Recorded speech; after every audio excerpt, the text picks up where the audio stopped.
Hello, hello. Okay, so I just got done doing your complete program, but there are some things in there I'm not quite sure if you're familiar with, so I want to go over them just in case.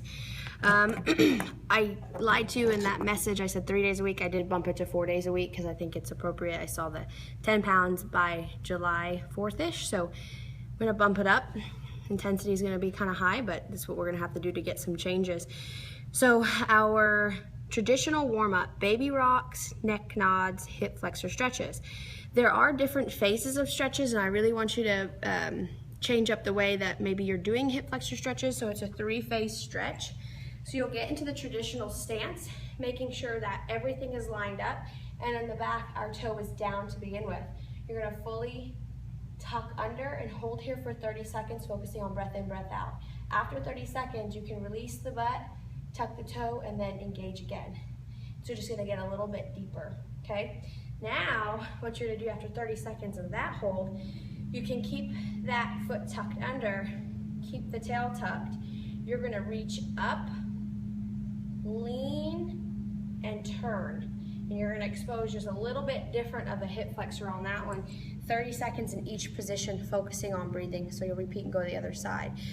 Another thing is a calf release. So sometimes we have triggers in our calves that could really restrict some of our squatting motions.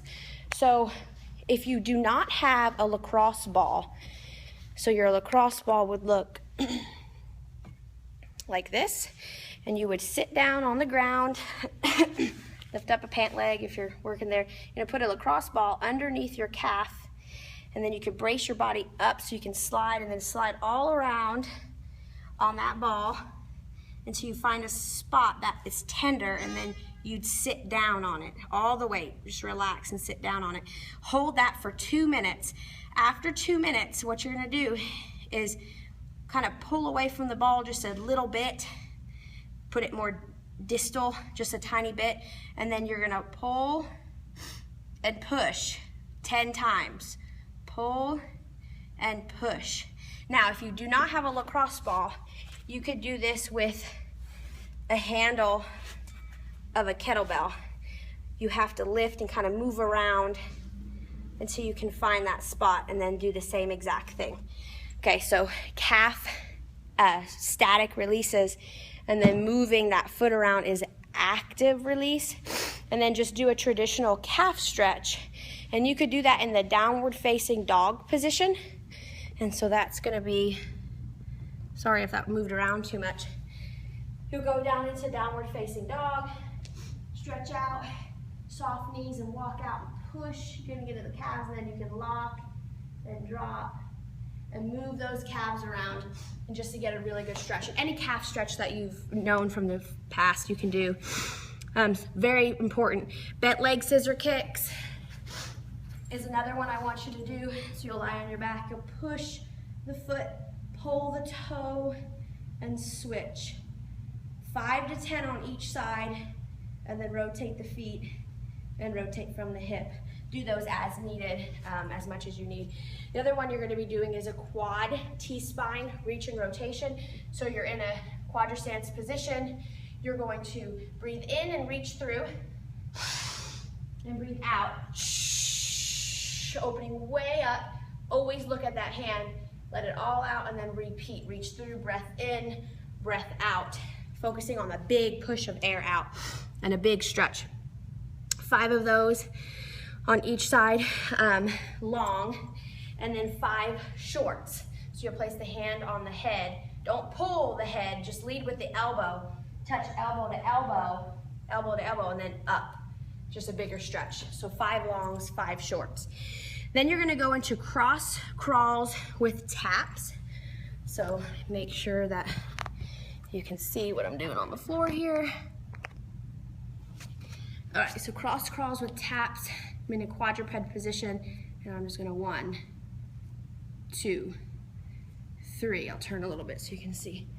4, 5, 6, 10 on each side. I'm keeping my spine nice and neutral, my core is engaged. After you're done with those, what you're gonna do is a 180-degree leopard crawl. Lift, get up off those knees, and turn, turn, turn. And as soon as you're all the way around, facing the opposite direction, stay elevated, extend and hold, drop, extend and hold, drop, and then come back the same direction that you came, and then repeat in the other direction. Finally, you'll do a knee push dead bug. So, okay, so dead bug positions here. Drop one leg to a 90 degree, keep it in line with the hip, keep it a 90 degree and dorsiflexed. Now I'm gonna push, well, I'm gonna pull my knee into my chest, but I'm gonna push it away, but I wanna keep it at that 90 degree angle. So I'm gonna actively push and pull, and then with these hands that are relaxed or up in the air, I'm going to drop them apart and pull them together and tap. Drop them apart, pull them together and tap, keeping this push and pull going and keeping at that 90 degree angle. 5 on each side.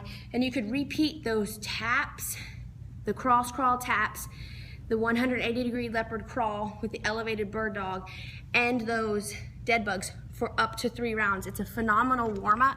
It's also, if you don't have time to work out, you can do that 5 rounds. Oh my God, it's insane. Okay, the next thing that you may not be familiar with, in that program, you'll see it says kickstand single leg deadlifts. So what that is you'll get a medium-sized bell. I think I put on there for you to use 35 pounds. And so if you have a line, or you can go to somewhere with your tile and find a line, right? So I got lines down here on the floor. And I'm gonna place my heel up against this line and then place that toe up against the back of the line, keeping it shoulder width apart. And then what I'll do is I'll come down with both hands, squeeze my glutes and stand up. Okay, so let's go in the mirror here if I can see me.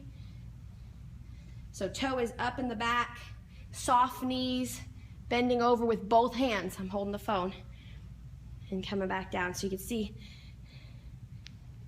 that that back foot is up.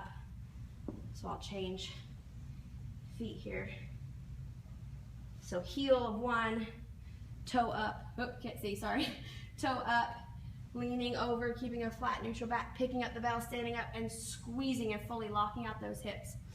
And then you're gonna go to your rows, but it's gonna be a turnkey row. So I'm gonna get total neutral spine, the back of my hands facing forward. As I pull up, it's gonna rotate and twist. So as I'm coming up, I'm gonna twist and change the direction of my hand. So it's a turnkey bent over row, neutral spine, so flat back. You should be able to put a plate on your back and eat off of it while you're doing those. Let's see. I kind of think that's all. Kneeling windmills, I think you know those. Swing burpees. You may not know that one. That's kind of a new torture thing I use. Let's see if I can show you this. All right, so a swing burpee, a medium-sized bell, so like 35 maybe, or even 45. You're gonna swing once, big hips, put that bell down, grab the floor, kick the feet out, find plank, bring the feet back by the hands, find hard style stance, and swing, big and powerful. Down, kick, up, hard style, up. Okay, take your time. Don't mush that movement together. Make them independent movements. Then from there, you're gonna go into mountain climber switches. So you're gonna be here in a mountain climber position. Start position is here. My toe is dorsiflexed, and then I'm gonna switch.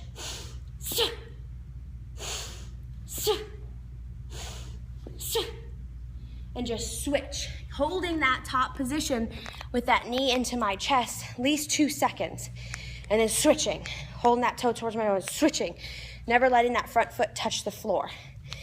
And then basic jump ropes and jumping jacks. I'm out of breath and all I'm doing is showing you these things. This is insane.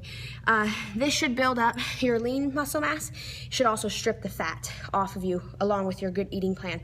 So let me know if any of this is confusing to you, and I'll send this video to you right now. See you later, girl. Miss ya. Bye.